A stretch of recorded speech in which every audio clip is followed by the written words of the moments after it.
नमस्कार दोस्तों, हमारे YouTube चैनल राष्ट्रवाद चैनल में स्वागत है। आज हम ग्रीनलैंड के बारे में बात करेंगे। आज ग्रीनलैंड चर्चा में है। चर्चा में रहने का कारण क्या है?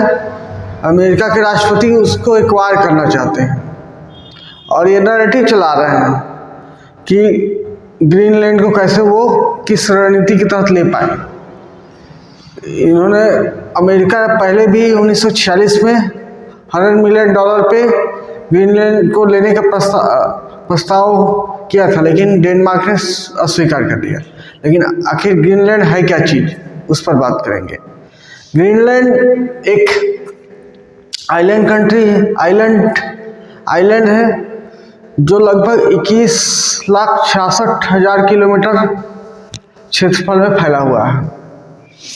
और इसकी एक खास बात है, ये रेयर अर्थ मेटल के मामले में दूसरे नंबर पर है। रेयर अर्थ मेटल का मतलब चाइना, अभी बोला जाए रेयर अर्थ मेटल में चाइना सबसे ज़्यादा प्रोडक्शन करता है, 70% दुनिया के। उसके बाद अगर कोई रेयर अर्थ मेटल है तो ग्रीनलैंड में है।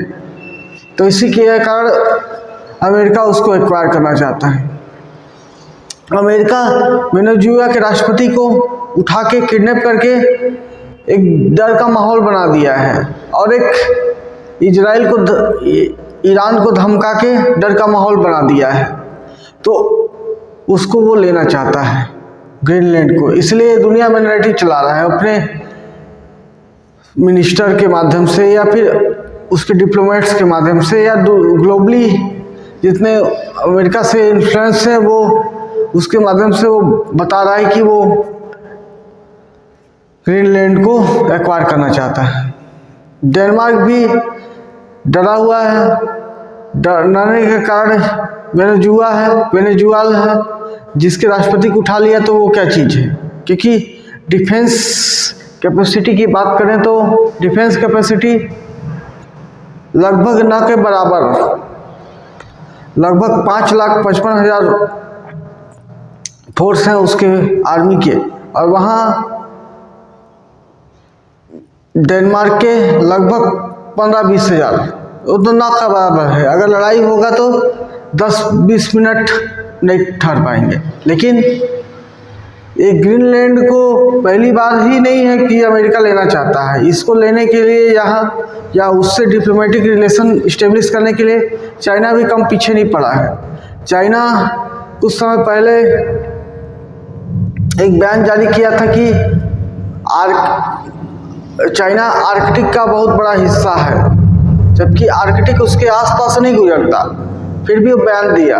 आर्कटिक का बोलने का मतलब है कि वो ग्रीनलैंड को अपने आसपास समझता है।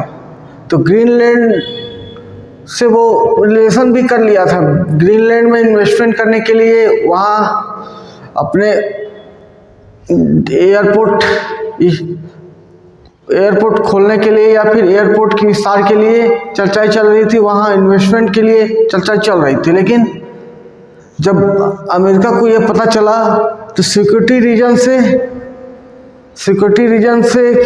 कारणों से बताया कि अमेरिका के लिए खतरा है ये चीन, तब डेनमार्क की सरकार ने वहाँ पाबंदी लगा दी। और आखिरी फाइनल डिसीजन डेनमार्क की सरकार ही लेती है, क्योंकि डेनमार्क की सरकार वहाँ कोई भी बिजनेस प्रपोजल, अगर कोई भी इंडिपेंडेंट तो है वो देश, लेकिन उसकी सॉवरेनिटी, संप्रभुत्व, उसके डिफेंस सेक्टर या सिक्योरिटी रीजन सारे कंट्रोल करता है डेनमार्क। तो डेनमार्क जब अमेरिका की बात सुनी, और अमेरिका की बात सुनने का जायज़ कारण भी है कि वो नेटो देश का सदस्य है। तो उन्होंने नेटो देश का सदस्य है, अगर नेटो देश का मतलब होता है किसी एक देश पर हमला तो पूरे नेटो देश पर हमला। उस सिक्योरिटी रीजन से डेनमार्क ने चीन को हटा दिया। लेकिन अब बुरी नज़र अमेरिका की पड़ गई है उस पर, और कई इकोनॉमिस्ट या बड़े बड़े दिग्गज उसको आकलन भी लगाने लगे हैं कि 15 से $20 बिलियन में डेनमार्क से यूएसए खरीदेगा ग्रीनलैंड को। दोस्तों ये ग्रीनलैंड सिर्फ 20% एरिया है जिसमें इनहेबिटेंट या लोग रहते हैं, जिसकी कुल जनसंख्या लगभग 60,000 है। 55 से 60,000 जनसंख्या। वहाँ लोग रहना नहीं चाहते, वहाँ सर्वाइव भी नहीं कर सकते, लेकिन वहाँ के रेयर अर्थ मेटल के कारण अमेरिका उसको एक्वायर करना चाहता है और दुनिया को डरा के, जैसे वेनेजुएला को डरा के, ईरान को डरा के, कहीं ना कहीं वो डेनमार्क में भी एक डर का माहौल बना दिया है। और कहीं ना कहीं अगर नेटो देश के साथ अच्छे संबंध नहीं रहे तो उस पर हमला भी करके वो ले सकता है। दोस्तों एक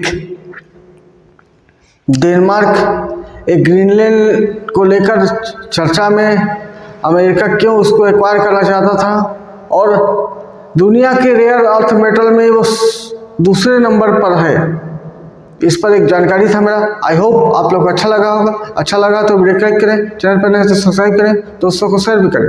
धन्यवाद दोस्तों।